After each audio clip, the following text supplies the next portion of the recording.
I'm Matt Hayes. I haven't got much in common with Babs Kijewski really. She's German and I'm English. She's a girl, I'm a boy. She's quite young and I'm, I suppose, a bit oldish.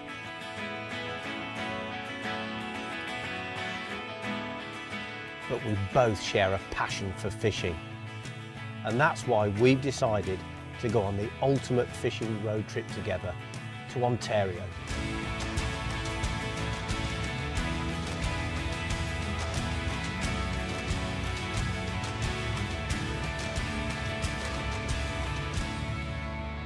The latest leg of our Canadian adventure saw us headed south through Lake Superior Provincial Park towards Sault Ste Marie. But before we lost the wilds of the rugged Ontario countryside, we stopped at the sacred site at Agawa Bay on the banks of the Great Lake to discover the Ojibwe First Nation pictographs and to cast a line in the nearby river. So where do you think he is?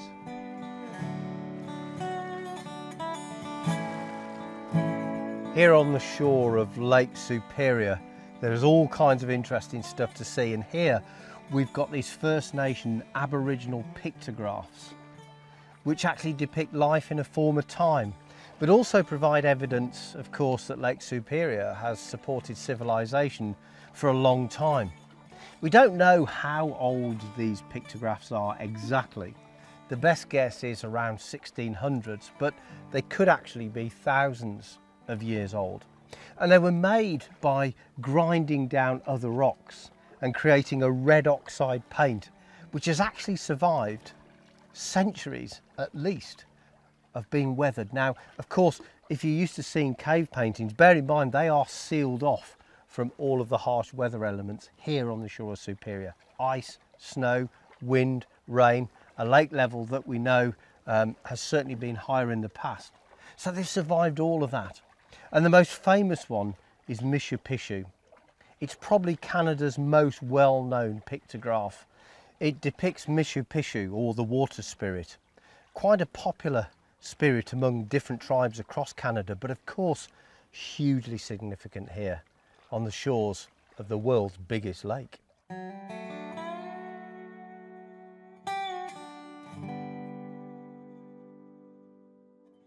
The clues to Lake Superior's amazing past can be seen here in this fantastic landscape where the rock has been split apart by fissures. About 1 billion years ago, rifting activity formed Lake Superior, and some of the fissures went down as far as 19 miles into the Earth's surface.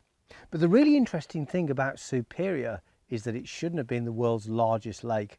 Rather, if the rifting had continued, it would have been an ocean.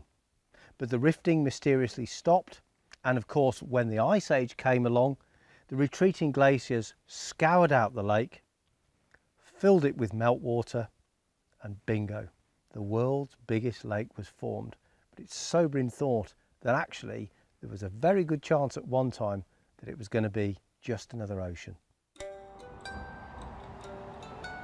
Not far from where we saw the wonderful pictographs on Lake Superior, you've got one of the many streams and rivers that feed into the gigantic lake. Now this is the Agua River, and we've come here today to try and catch, well, anything really, a rainbow trout, a salmon or a brook trout. Brad, you're the local guide. What might we expect to catch? Well, we can expect maybe pink salmon, Chinook salmon, brook trout, and natural rainbow.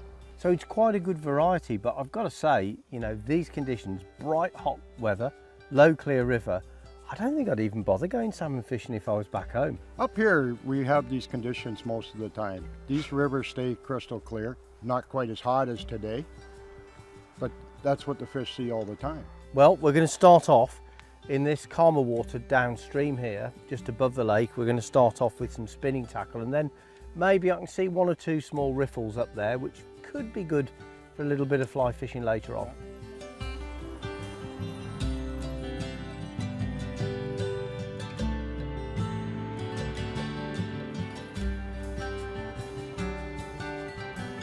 Well, we're really struggling here. We knew we would in these weather conditions.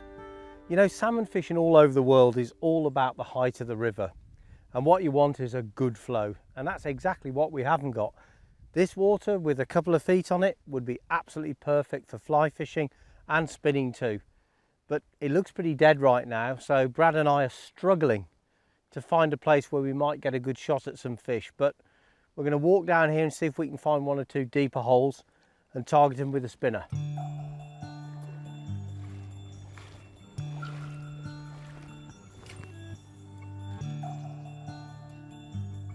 This pool is cool, looks very nice, but I saw only 2 fish. They're definitely not interesting in my lure, so I will change the place for a deeper spot.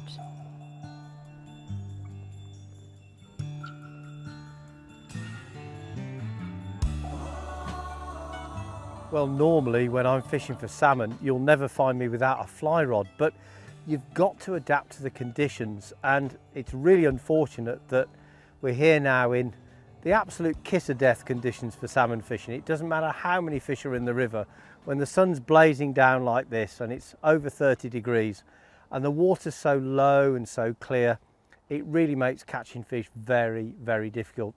And it's simply that the salmon become very lethargic. They much prefer an overcast day, but more than anything else, what this water needs is its lifeblood, water, and quite a lot of it. This river would be a completely different scene if it had a couple of feet of water on it. It'd be pushing through, I'd be able to fish the fly. It's a beautiful spot, this river. It's quite short, and Lake Superior is only a few hundred meters down there. And if we had some water, it would probably be full of running fish.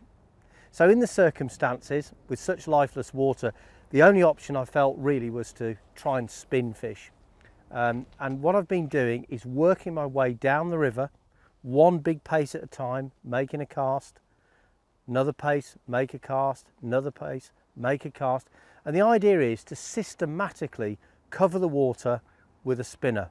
Now, I chose a small spinner because there's a basic rule in salmon fishing, and that is that the lower the water, the smaller the fly or the lure. So I've used a small lure, I've fished methodically, I've brought it back at different speeds, I've tried fast and slow, but unfortunately, despite my best efforts, I haven't actually managed to catch a fish. Now maybe things will improve as the light drops, maybe not. I always think of a river in this condition as a little bit like a sick patient. It's kind of lifeless and listless, and it's lying there feeling very sorry for itself and waiting till it gets better, basically when the rain comes.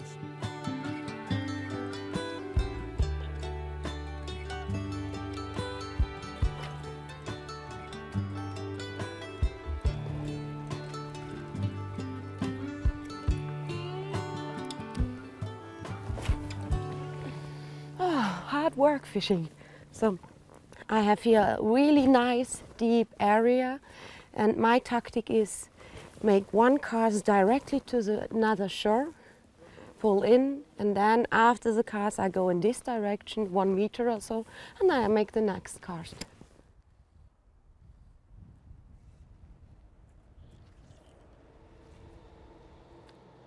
Well, that's it, I'm afraid. I would love to see this beautiful river when it's in its glory with almost a metre of water pushing through it. It'd be a dream to fish then, but it's in a bit of a sorry state at the moment. I suppose it's only to be expected. It's the end of a dry summer, and that's how it is with salmon fishing. You win some, you lose some.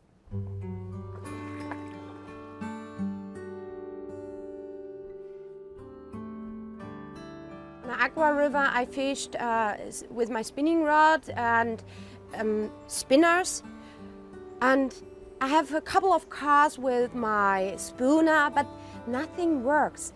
I see no fish inside the water, no nothing. The water was so clear, and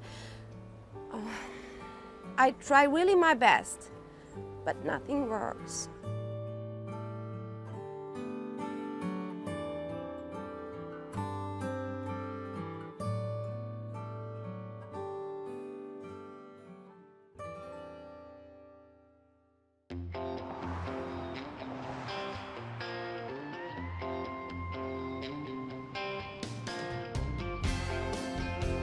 Well, for the first time on our Ontario adventure, we're moving out of the wilderness and into the city. We're on the road now to a city called Sault Ste Marie, and there we'll be fishing under a huge bridge which actually marks the border with the United States.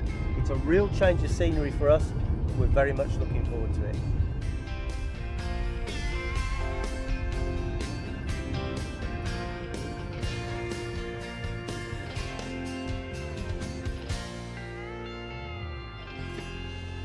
Well, we've arrived at Sault Ste Marie, and that's the international bridge over there. Here's the rapids, and as Brad actually warned us, this is Brad by the way, who's a local fishing guide, because the water's so high, they're releasing so much water from the dam, we can't get access to the areas that you would normally fish. So out there you've got this huge mass of rapid white water, which I guess would be a really good area to fish in normal conditions. But because of the conditions, everybody's reduced to fishing on this side, which looks pretty fiddly to me, and very short range, and there's a lot of people fishing. So I think this is going to be very difficult, personally, and it'll be a question of strategy. But for you, it's good news because it's all short range. We're seeing a few fish porpoise here too, so there's fish here. It's just going to be, you know, we got to get to them. Yeah.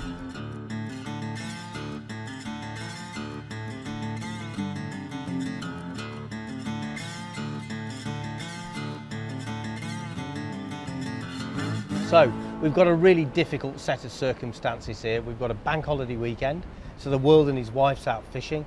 It's a public piece of water, so there are people here throwing spinners, fishing with bait, as well as fly fishing, of course. And of course the water out there, which would normally be much lower, is really high because they're releasing too much water from the dam. So we can't really fish the area you would normally fish, and so we're going to be reduced to fishing at close range in these small holes and pots. And for me, this is more like close range grayling fishing than it is salmon fishing. It's going to be pretty tricky, I think, and to be perfectly honest, I think it's going to be tough.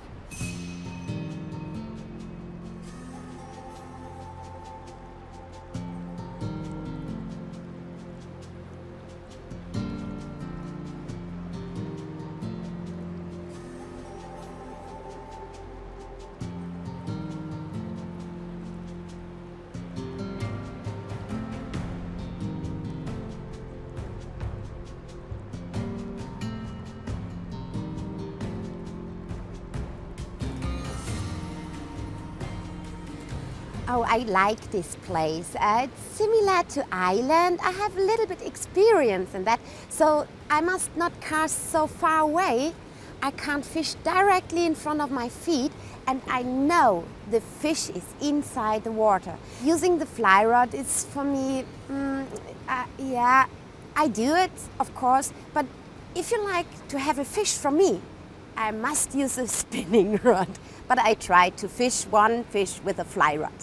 Well, I've just been out for my first fishing experience at Sault Ste Marie with Brad, who's one of the local guides. He's quite a character actually, and he certainly knows the water, and you need a guy like this because actually the wading out there was pretty slippery at times, and you really need to know your way around these treacherous little runs and riffles. They suddenly drop away into deep holes. The salmon fishing itself is not classic salmon fishing for me, which involves putting out quite a long line and just letting the fly come round. But in its own way, it's quite technical. You don't need a lot of casting skill to fish here, to be perfectly honest. It's very short range fishing. But where you do need to think about it is how the fly presents to the fish in all these twisting and turning currents. Because if they catch the line in the wrong way, they literally pull the fly through the water at a completely unnatural angle and speed. And these fish are not stupid. They want the fly to come at them the right way. So you need to be thinking all the time about mending the line, putting little upstream and downstream mends in it, just to control the fly and pick the line of your drift also. So whereas it's not really classic salmon fishing with the water at this level, it's certainly interesting, and it's all about picking pockets. Of course, you could go out there and get a lucky fish. Of course you could. And the nice thing about fishing here is you don't have to be by any means an expert fly fisher. But I think if you've got experience of other forms of fly fishing, notably wild trout and grayling, it does help you in this situation. So we didn't catch a fish, but we explored the water. We gave it a nice lash. It's been really hot today, so this was the right time of day to fish. Tomorrow's going to be hot again. I'd certainly like a crack at the rapids. It looks pretty formidable out there, but Brad's promised me a go at that tomorrow and something to really get my teeth into.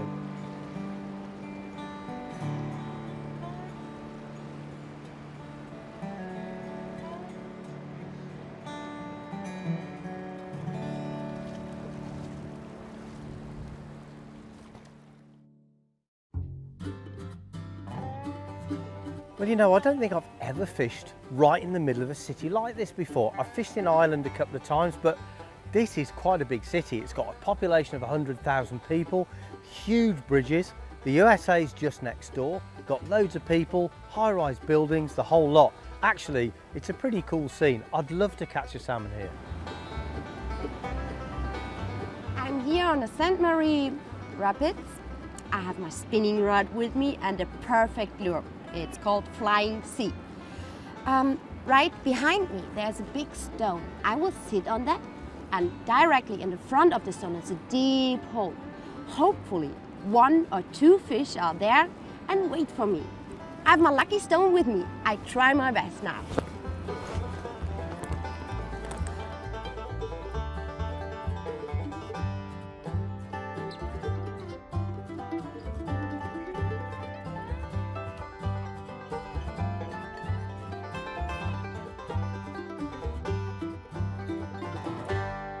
Well, all fishing requires an action plan, and I'm going to stick to mine. I'm down here in the city now, in the outflow from the dam, in the rapids, and there's a lot of people around, that's for sure. Here in North America and Canada, they really don't mind fishing shoulder to shoulder, and to us Europeans, that's a bit of a shock. We like lots and lots of space, but I'm not going to get it. I'm going to have to find a spot that looks good and work my way through it. I've got 2 rods set up. I've got a single hand fly rod with what we call nymphs on it, and I've got a double hand fly rod that will get me more distance if I can just make it out to the wall on the other side. It's going to be knit 1, pearl 2 in terms of getting some space, but hey, you've got to be in it to win it. So I'm going to go in, pitch myself in there and muscle a few of the locals out of the way.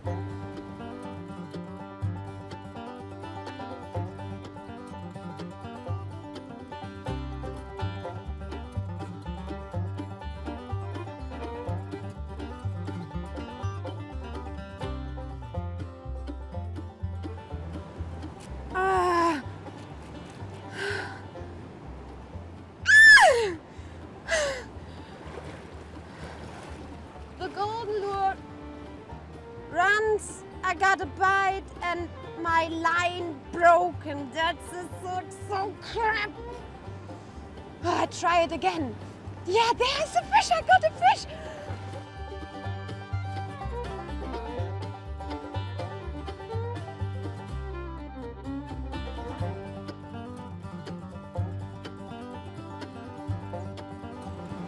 Oh, I got 2 chances, 2 fish contacts. What a day. I make millions of casts. I had for 5 seconds I have fish on my lure. So tomorrow I will come back with the right lure and try it again. But before I go, 5 casts more.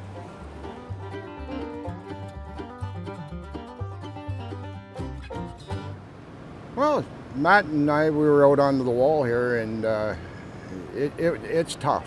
It's really tough.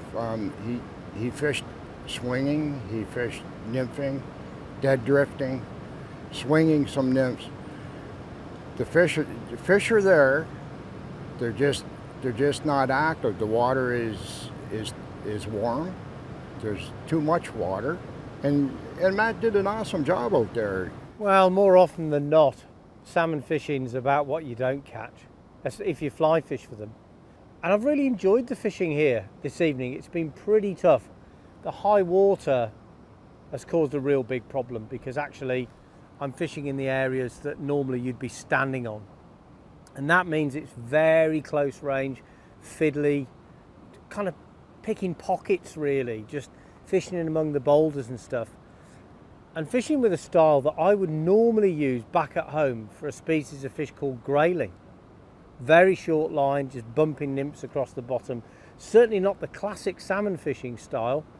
It's so quick at the moment and the water's so high that the fish are probably not comfortable being there. But it was nice to get the 2-hand fly rod out and put out a nice line. And then come back in and try a little bit more nymph fishing. It is quite technical, it's very close range stuff, and it requires a lot of work, but I'm not beaten. I feel that I'd like another crack at it. It's interesting, amazing backdrop. United States of America's just over there, you know. Anyway, it's been fun.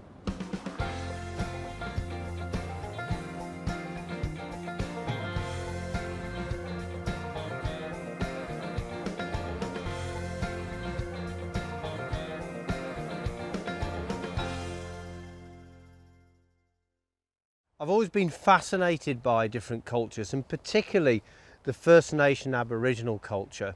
And as important as fishing is to me, I've now got the opportunity to meet a real life chief and go to my first powwow. So even though the fishing's really tricky, I'm afraid it's going to have to wait, because this is a once in a lifetime opportunity.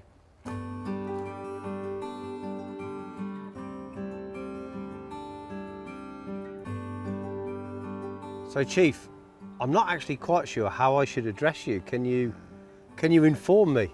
My indigenous name is Niminagojing Gweakasid, Ogiman Niminagojing Gweakasid, which is the chief that flies with tilted wing and stands tall and proud for the people. Gosh. But you can call me Chief. Well, look, it's a real privilege to be fishing on your land. And I'm conscious that there's a lot of history here. So can you tell me a little bit about that? Yeah, well, if you look around the island, you'll see that there aren't very old trees here. And I guess we paid the ultimate price as a people with industrialization in the late 1800s and the early 1900s, when there was this quest, there was this mission to industrialize and really do major extraction of natural resources in the area. And we'd always managed in harmony with the environment, all of those relationships with all our relatives. And I say our relatives, I mean the fish, the animals, the plants, the trees, we're all related. We all are part of the same family, and we all have an obligation to protect them and look after them, just like you or I look after each other. We have to be conscious of the spirit in everything around us. Okay, so we've got to check at history, but let's talk about the future, hope, preservation of a culture. What's your plan, Chief? Well, I think it's really important for us to note that the indigenous people of this area are really resilient. So we're going to be having a whole slew of different types of natural resource related ceremonies in the next little while, including today. We will be having a powwow, and a powwow is a cultural gathering for us. It's probably one of our biggest gatherings. So are the powwows open to everyone? Can I go, for example? Oh yeah, it's open to a powwow. Historically, the way things was that all colors, all races were welcome in our ceremonies. For a time, it was illegal for us to have our ceremonies, and we ended up having to do our ceremonies in the bush and hide, so it became secret ceremonies. But they're not secret ceremonies, they're sacred ceremonies, they're open to everybody. So we love the opportunity to educate people and understand their perspectives too. So it's a cross-cultural celebration, and we love having people from around the world to come and celebrate with us and have a little taste of our culture, a little bit of taste of our food, and just enjoy our spirituality and our traditions. Yeah.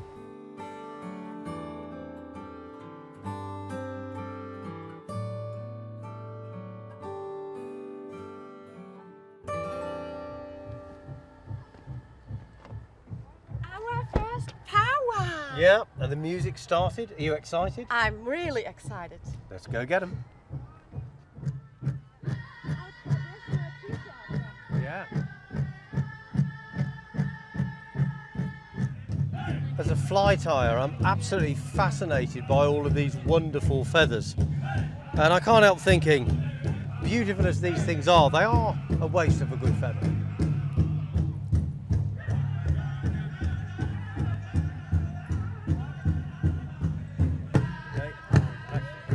The sense of community is absolutely amazing here. But more importantly than that, you can really feel the energy in the atmosphere. It's very, very special and fantastic scene. We're going on to White Frost.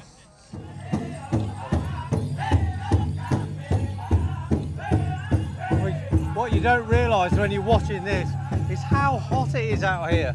It's well over 30 degrees. The humidity's through the roof, but it's not stopping any of these folks.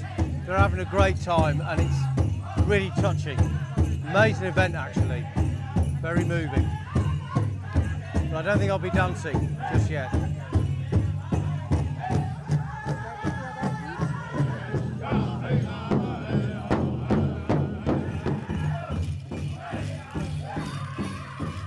I'm actually from the neighboring community, First Nation Ojibwe community. I'm from Garden River, which is about 10 miles east of here. Yeah. So, and this is the powwow weekend, and I love the powwow. Oh, it's magic. Well, I've never been to one before, but it's really intoxicating. Amazing event, actually. I'm glad you enjoy it. Oh, I'm loving it. Awesome. I'm loving it. It's nice to great meet you. to meet you too. Oh, you're very welcome. Ani. Thank you. Ani in Ojibwe is hello, so Ani. Ani. Yeah, I was told that we mustn't say goodbye. And that's what it means. There's no word for goodbye. Okay. But miigwech is thank you from the bottom of my heart. So miigwech. Well, the pleasure was all mine. Thank you. I always see women blushing when they're talking to Dean Sayers.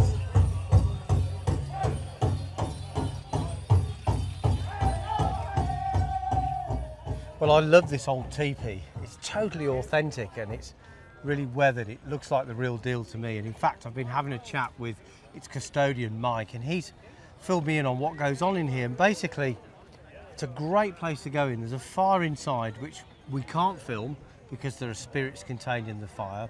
We can film inside, but not the fire. And basically, I'm going to go in there. I'm going to pick up a handful of tobacco, a handful of cedar. I'm going to walk around the fire clockwise, say a prayer to the Creator. I can wish for anything. I can wish for a great day today. Me, I'm going to pray for my family, say Megechi, which means thank you. And then maybe if I'm lucky, Mike might do a bit of smudging, which is basically a cleansing with smoke and with the wing of an eagle. So quite spiritual stuff. I'm looking forward to it. And this is how we get cleansed. So you're gonna smudge me. That's the this is how we get cleansed. Okay. So just like you're gonna wash your face. Yeah. That's what you so do. So do I with breathe your hands. this? Do I breathe this in, Mike, or do I just a little bit, not much? Okay. Because it also will clean out your inside too. Eh? Okay. So just like you're washing your face. It's quite a strong smell. You know what is it? Watch this. Go like okay. This. Oh, good. Okay. Right. Okay. Just like you're washing your face. And this is how we cleanse ourselves. Usually we do this every morning. So we start our day out fresh. And you can turn around and I'll get your back. Okay.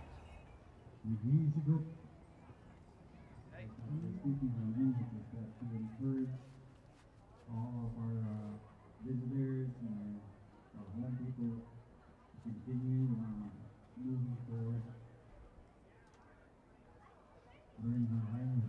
Just like you're washing your face.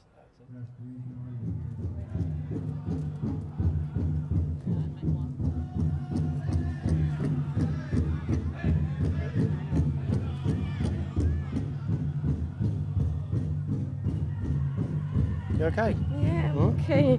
Do you find it a bit emotional, or? Yeah, he told me why. Yes. Yeah. Because you've been cleaned by the spirits. I'm now really clean. People back at home might find this strange, but actually, this is a very, very emotionally charged event, isn't it? It's quite powerful. You'd be surprised. I've really enjoyed doing this. We've sacrificed a lot of fishing time, but every part of it has been absolutely worth it. It's quite remarkable. I've really enjoyed it. Me too.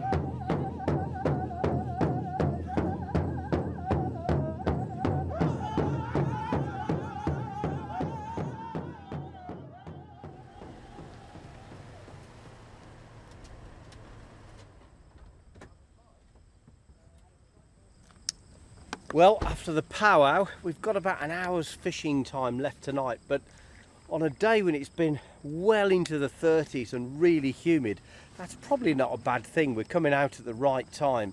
And then tomorrow, I'm going to go out on the boat with Brad. Babs is going to fish off the shore. So between the two of us, I'm hoping that we're going to hit it lucky and catch a nice fish.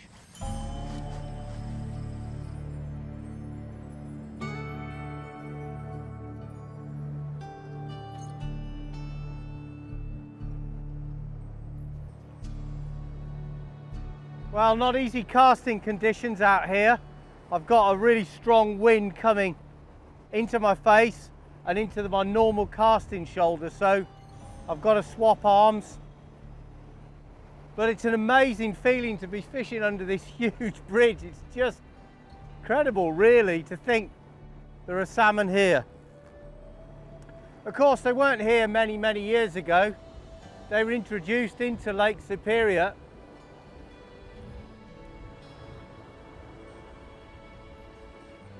And they've behaved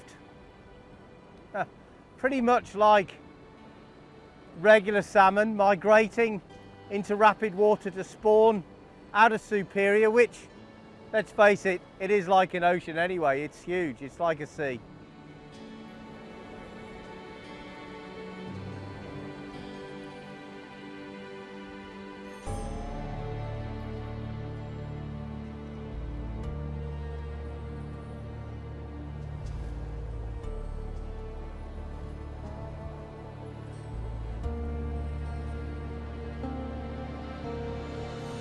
Well, look at this. Now I'm fishing right underneath the bridge, and above me in the distance you can see the USA. The water here is crystal clear, some big stones out here, just the sort of place that salmon like. And yeah, it feels great, this.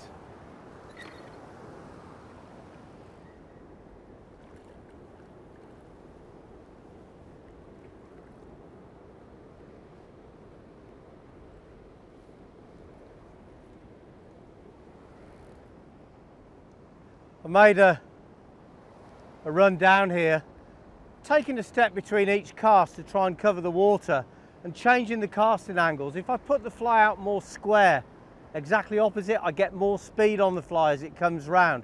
If I cast it shallower, I can slow it down, and I've tried plenty of different casting angles. Maybe I should now try a change of fly.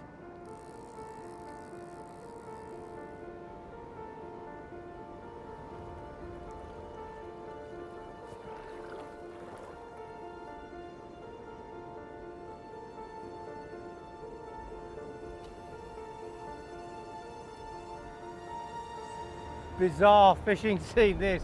There's a huge train rumbling across that bridge behind me, and I can hardly hear myself. I'm right here in the middle of the city with all this wonderful racing water, and it's a very evocative fishing scene, this, actually.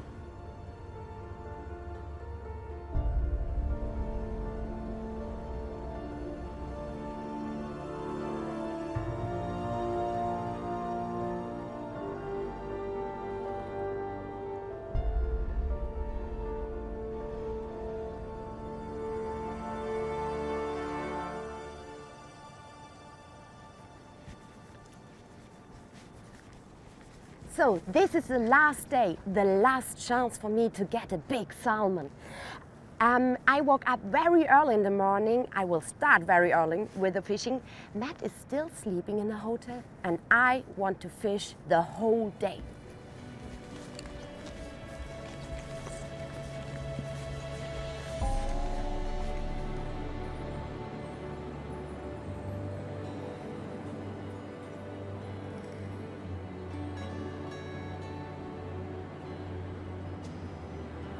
So, hard work, hard bait doesn't work.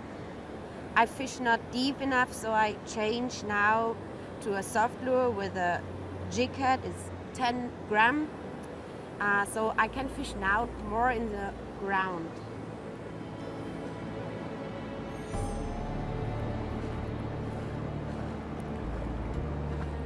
So it doesn't work with soft lures and hard baits on this place.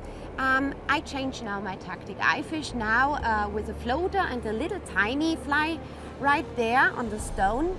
I will sit on the stone, I'll stand on the stone, and behind the stone is a deep hole. Hopefully the fish is there and they like my fly. I was just thinking, you know, that if we really stick to this nymph fishing, because we haven't had a real run at it yet, just a few hours fishing, you know these runs, so I thought that was better maybe than going out in the boat to really concentrate on these runs that you know. And you know, I'd rather catch them from the shore than in the boat. You know that anyway, yeah. So you know that's.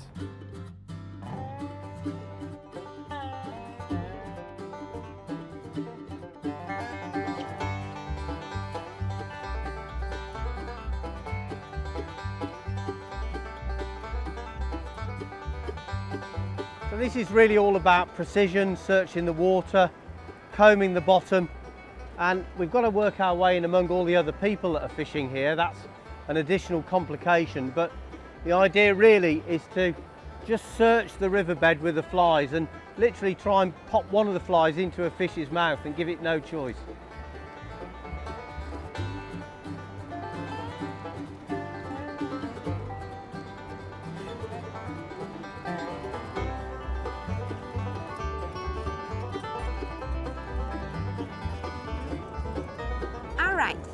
I have a really great current in front of me, and I throw out my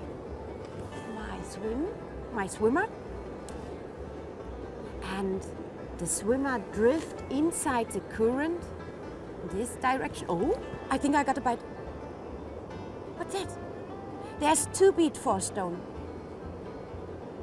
Oh, I got the first bite.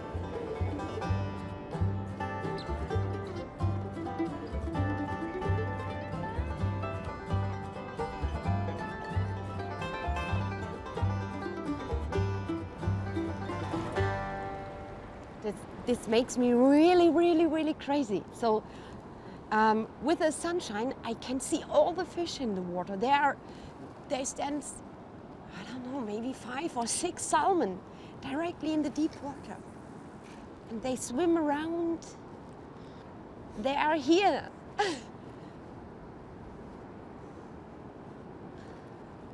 Now, it's very difficult to find the right lure, the right hard bait, or this is so exciting.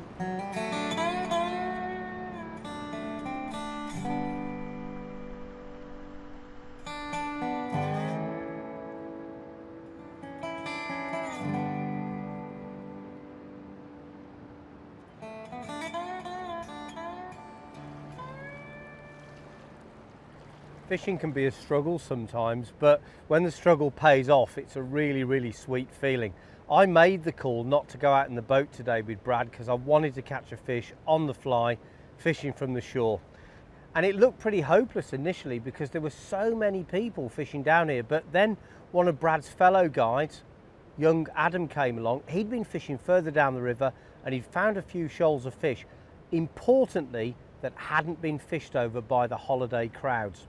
Of course, good fishing often involves a bit of a struggle, and it was difficult just to get to the place. So we had to walk through dense cover, negotiate a marshy path, and then eventually we got down to the water's edge, and then we had to wade across the river, quite a strong current, until we got onto an island. Adam straight away pointed out to me a nice shoal of pink salmon. And the good news is that the tactics that I used eventually paid off. The fishing was really tricky. It's short line fishing with heavy nymphs, and you might think, well, that sounds easy, but these fish would only take the fly if you literally hit them on the nose with it. The water's fast and it's really difficult to get the presentation right.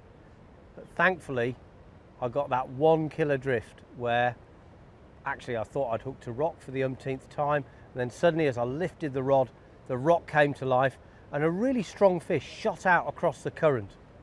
It was my first pink salmon, and I was actually absolutely delighted with it. A really stocky, chunky little fish, not like the torpedo-shaped Atlantic silver salmon that we're used to seeing, but a much shorter, stockier fish, but still with very nice colours and body profile, a male fish in good condition, and you know, it was a really, really good fight, I've got to say. I also hooked a couple of other fish, one that just wriggled off after a few seconds, and another one that actually smashed my line when it went over a rock. So after the huge epic struggle, thanks to Adam, it all came good for me this afternoon.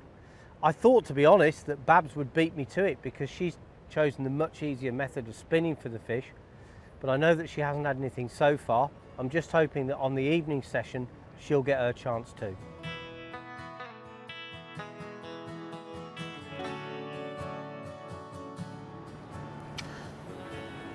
I really try my best.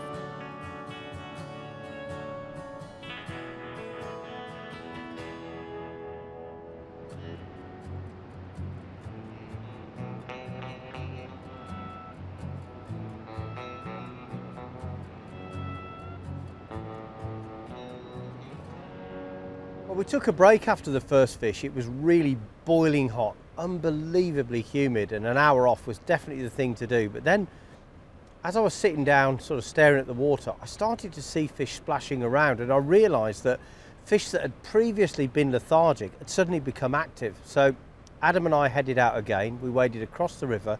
We found a really nice little run and just worked down it methodically. And it was one of those occasions with the pressure being off. I'd caught the first fish. I knew I was going to get another one, and it didn't take long before I did. And it was a beautiful fish, quite high contrast in its colours, but once again a super fight. These pink salmon in this strong current on a light fly rod really do go. They're very strong, very determined.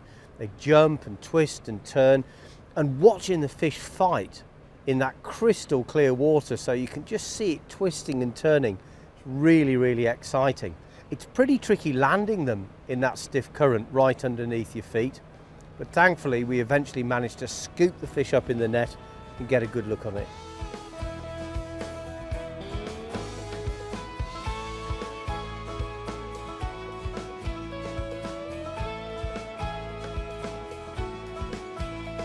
When I look back on the trip, the things that will be burnt into my memory are that huge bridge, the international bridge behind me, and the very technical nature of the pockets of water that I had to fish, the absolute precision with which you have to present weighted flies. It looks really easy from a distance, but just casting those things and getting them to land in the right place is tricky.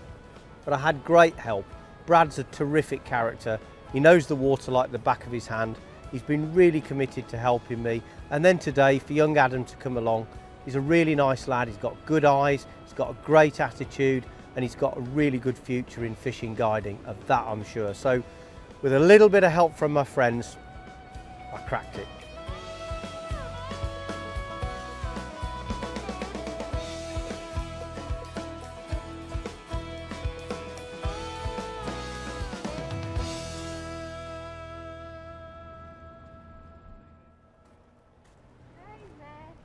Well, Babs, gosh, that was hard work. How did you get on? No, I had one bite. This was a really huge one. I have in 10 seconds, and then the line broken. Oh. It was a wonderful moment, really good for me. But you know, that's salmon fishing. Sometimes you are the duck, and sometimes you are the tree. Well, you're right about that. Well, I managed to catch a couple of pink salmon. Oh, really? That's good. And I got them on fly, so I'm really pleased about that. Perfect. But yeah, it was great, and I mean, such a cool experience fishing right by that international bridge. I mean, it's a pretty special place, but absolutely, there is no rest for the wicked, because now we've got to move on. Yeah. And we're going on to a place called the French River. So, all right. No time to waste, girl. Let's go. Great.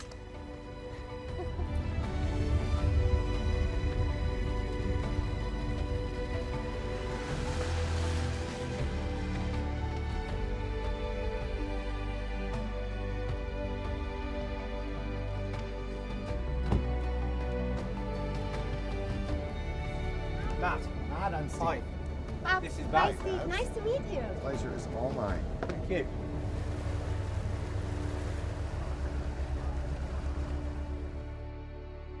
If there's one thing I've learned about trying to catch salmon is that the pieces of the fishing jigsaw all have to be in place. Otherwise, it can be an impossible challenge. The heat and low water levels worked against us, yet I still hooked a big fish, but it managed to escape. Thankfully, Matt was able to catch a few on the fly, and we left Sault Ste Marie as a successful team. I can't wait to get back, to meet the many friends I make, and to try for the legendary runs of salmon.